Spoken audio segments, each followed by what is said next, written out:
our team actually worked really hard to discuss different designs and different aspects of the robot.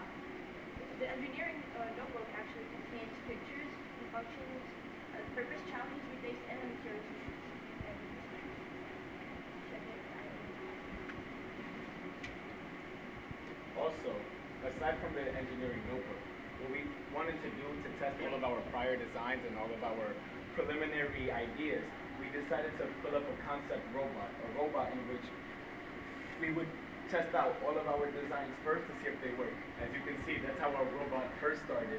You can show the video right now.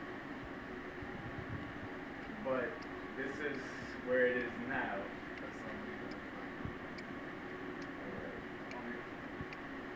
Well, either way, the concept robot, the way every idea we had, any new design, we would put it on the concept robot first before we put it on our actual competition robot because we didn't want to risk anything getting damaged or any idea failing, so we put it here first.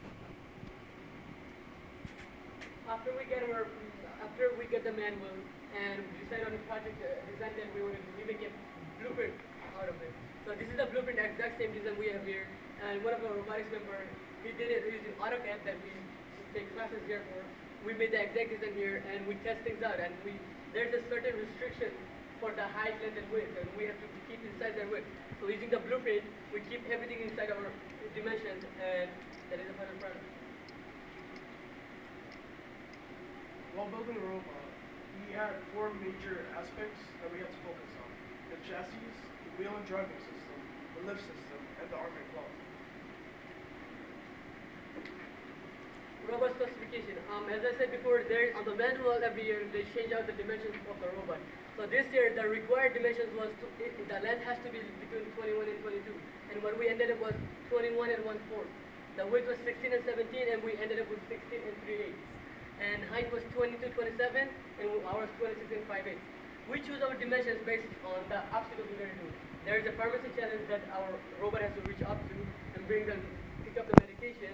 This small medication using the arm, and that's placed at 19 feet above the ground, 19 inches. So we had to design an arm that's going to reach up to 19 inches and pick it up and come back down with it. So all those dimensions were based on the manual and our obstacle. So in order for our chassis to be considered exceptional, it needed to follow these requirements. It has to be sturdy, obviously it has to be strong, and it also needed to balance in the structure of the frame. It needs to make sure that nothing will go wrong. And also it needs a firm resting area for the car. Interesting, the chassis design chose a rectangle / square because the rectangle, when there's a lot of weight on it, it distributes all the weight throughout the whole robot. So one side is not weight more than others, so it won't flip or do anything. The wheels and driving system. For our wheels and driving system, we have 4 arm wheels up front. 4 arm wheels up front for the robot not to drift. And the gear ratio we used in the back was 3:2:1. That maximizes our gear the speed. After being on the team for 4 years, we have literally mastered the driving system here. Last year, our robot was the fastest robot on the competition, and this year we came with the same driving system that we had last year, and it's pretty much doing good so far. And the way it works, we have the thing, medium to small to bigger gear, so it gives us a much more faster rotation, and it goes much faster than the rest of the robots. The experience that we had over the years really provided us the edge when building the driving system because now this year we started with the foundation that we already had from the beginning.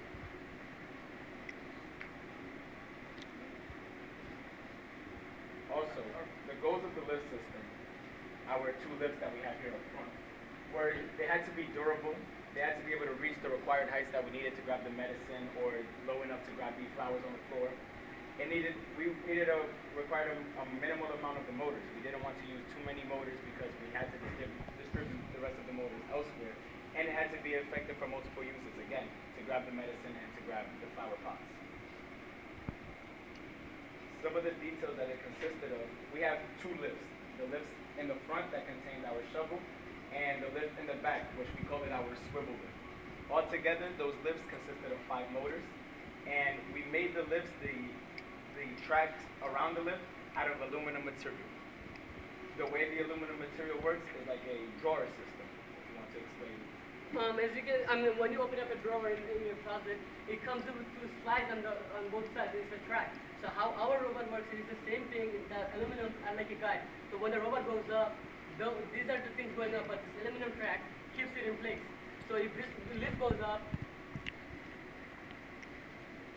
it's going up, but this aluminum shafts on the side are keeping it in place instead of letting it go outside. So we use that concept we found on the drawer and brought it in here. There's aluminum on both sides, and they keep it in place instead of getting up. And finally, we use chain drive to keep the lift to be able to move up and down using a minimal amount of one motor. As you can see, the lift on the back, it only needs one motor to go up and down because of the way it has been chained. Every year that we build, this is our third year building lifts, and every year we make it, it's normally with two motors. But this year we came up with a design using an idler wheel that allows us to use one motor to bring the whole lift up. And we have I think, maximum 10 motors we can use. So since our robot has a lot of functions this year, we were limited on motors, so we had to change from 2 motors to 1 motor. The lift functions for the front lift is to be able to go up and down. So it has to go down beneath the lift because we needed to dig into the sand and then go without digging a hole. And then the swivel lift in the back has to rotate at least 90 degrees to go from the front over here all the way to the back. And then for the claw itself, it needs to be able to grab medicine efficiently because before it wasn't doing it so well. Another thing about the front lift is our dimensions for the length, it had to be less than 22. And for us to go over the bar and dig a hole, we needed more than that. So what we did is make a mechanism. It's a horizontal lift, so the whole lift shifts up when we press it down. It moves up. It moves up. So when we're ready to go over the bar, we move it up, and then the lift goes up and down. And these are made of aluminum gauge, and you can literally pick up the sand and dig it wherever you can go. And there's another lift system up here. This goes right and left in order for us to pick the plant and put it in one spot, then dig a hole, and then put it back. Yeah. So this lift, the whole bucket itself moves right and left. So we can place one plant, pick up a plant, place it here, and then dig a hole and put it back in there. However, that wasn't our original idea. Our original idea was to use this. This would basically be mounted up there, but it would drill down to the thing. As these were slanted and these were made from aluminum steel, and then when it would drill down, we would use a lift to press it down. But then as that started happening, it wasn't drilling a hole fine enough because of the sand, it would fall back apart, and there were many issues. So we ended up switching the idea to a shuffle. We were lucky that we began our building process early on because we were able to test different and various ideas. As soon as we saw that this drill wasn't working, it was back to the drawing table or back to the engineering notebook to figure out a new design.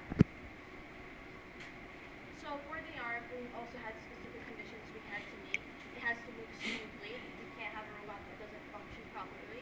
We have to be able to pick up materials and have a firm grasp on the object itself to make sure it doesn't slip and for us to succeed in challenges.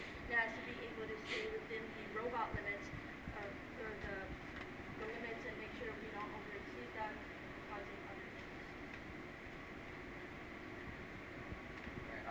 For the armor problems, we had changing it in our design had to change the length of the armor, all this over there, and it sometimes does not have a strong enough grip of the claw itself. So we extended the base of the swivel, which is the horizontal one right there, to accommodate the arm and the worm gear. Another problem we had when we were building the arm was this claw here. We had to pick up the medicine with it. So when we went to pick up the medicine, the arm would not have enough grip or it would slip down, as you can see in the video.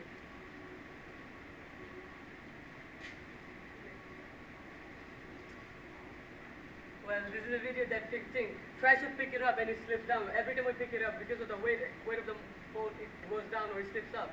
Now what we fixed it was, we put aluminum pieces right here on the bottom of each claw, and to put it in a place, and it grabs it so it doesn't go down. Whenever we can rotate it, and it doesn't go down or it will fall off. And lastly, the first design we had for our arm on top of the lift it wasn't sturdy enough because we used regular gears to have it kept upright.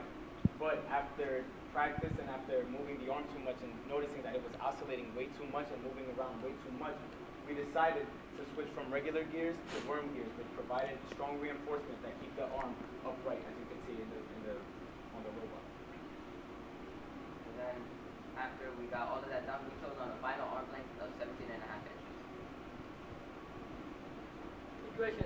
While building this robot, we had to do a lot of calculations and everything. And when we're building the arm especially, we needed to find out the torque. When the arm picked up the nuts and bolts, as I said first, it was slipping out or arm was collapsing. So we changed from a direct chain gear to worm gear drive, which gave us more torque from the beginning and kept it in place. And we needed less force with it. Instead of having a gear drive or chain drive, which collapses on its own, we change it to a worm gear, gives us the initial torque, and keeps it in place, and not wobble all the time. Well, when we received the manual for the 2016 robotics competition here at UCCC, our operators / programmers were thrilled about programming the color sensor and the whole idea in general. As you can see, we have an NXT emulator here, which displays the brick screen. And We had to make sure that when we wrote the program, it was in a well-organized and well-written manner. As Abed said, we have 9 programmers and 9 operators who were all working on the program all at once. So we had to make sure that we had everything organized and we had comments written, as you can see.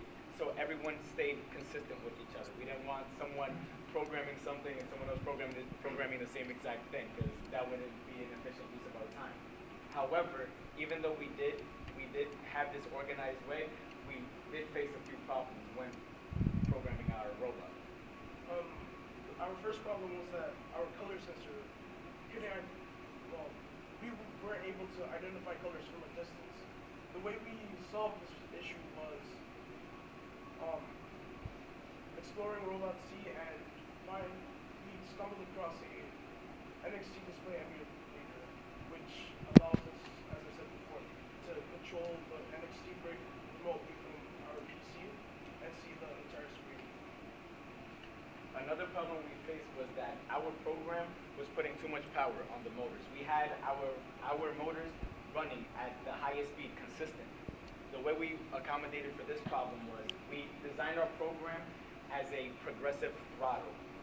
Imagine that you are driving a car and the way you hit the gas, the way is that way that you accelerate the speed. We modeled our program after that same exact idea by the way we push the joystick. The harder we push the joystick, the faster we will go. If we ease off the joystick, the slower we will go. And our last issue was we had too many functions and not enough buttons on our controller. The way we solved this was with the NXT motor attached to the block. We reduced that to 1 button, so while the program is running, the NXT motor is continuously on a low set power. Exactly. As you can see, our claw, it remains open the entire time until we choose to hit the button to close it. That way, we don't need 2 buttons to open and close. All we do, we keep it open and it stays within the limits. Whenever we want to close it, we just hold the button closed. So that concludes our presentation. We are now open for questions. Have you guys gotten a chance to do both the challenges outside? Yes. What you guys do? Right now, we're tied for first in the pharmacist challenge and third in the foreman. So the shovel is only used for sand. Yes, just The claw is as well as picking up the yes. medicine and it picks up the Yes. This claw is routine. It swivels around, so when you pick it up, instead of moving the whole robot, it just swivels and drops it off. Can you demonstrate it? Yes. When what is this? Whatever. You rotate it around and it drops it over. How much does the whole thing weigh? It's a lot heavy. It's one of the heaviest robots we've been so far. Since there isn't a Yeah, weight weight limit. restriction or weight limit, we never really decided to weigh the robot. That brings me to my next question. What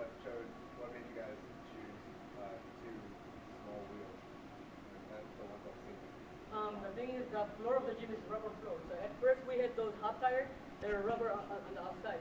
So when we would go, those friction would let it drift around. It doesn't go as proper. So we switch to omnibus, which is multiple direction. When you go up, it goes straight and without any friction. That reduces the friction and it lets us roll freely.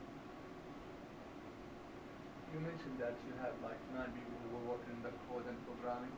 How did you work that? Did you work different parts of the program or collaborate together to get to the program itself? The way we usually like to do it, we would like to get together in teams and program it in different groups. As we said, we had to program the drive system, the arm and claw, the lift system, and the color sensor. So between the 9 of us, we divided ourselves into small groups, maybe partners or groups of 3, to actually work on the specific part. I know you took some classes here at St. Connie College while you were in school. Did that help you? Definitely. We actually took your class, Sir Python programming. Which way now? No, it definitely helped us because, as we know, all programming language is similar. So having the knowledge of Python, having the knowledge of C++ that we've taken before, bringing it all together, it was easy to learn Robot C. Also using AutoCAD that we took in this college class, we were able to make the blueprint out of it. What's the breakdown of your team? Like how many seniors, juniors? How our team works is every year we remember freshmen, so this year we have around 8 freshmen that came in. So every year we have around 10 seniors, and junior sophomore breakdown we have around 26 members altogether. So far, what was over here right now? There's more outside. Yeah, this isn't our whole team. But actually, up here we have a mix. We have 2 seniors, 2 sophomores, and a junior. What about your dress code? Who decided that and what is it? Can you explain that? Well, actually, our dress code is more of a tradition for us. Way before we've been on this robotics team, they've been wearing the black BDUs and the military gear.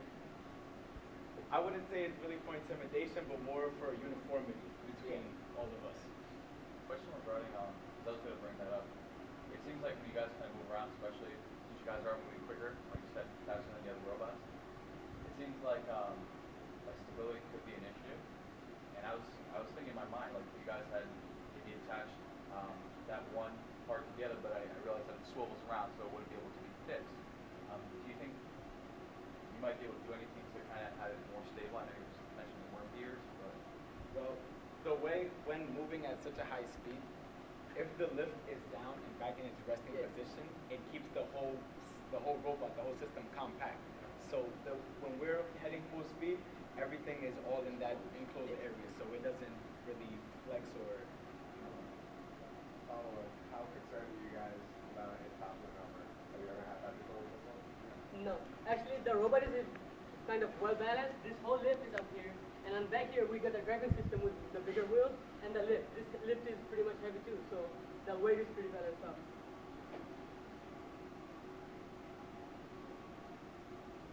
Who put your video together? It was the team up Yeah. here.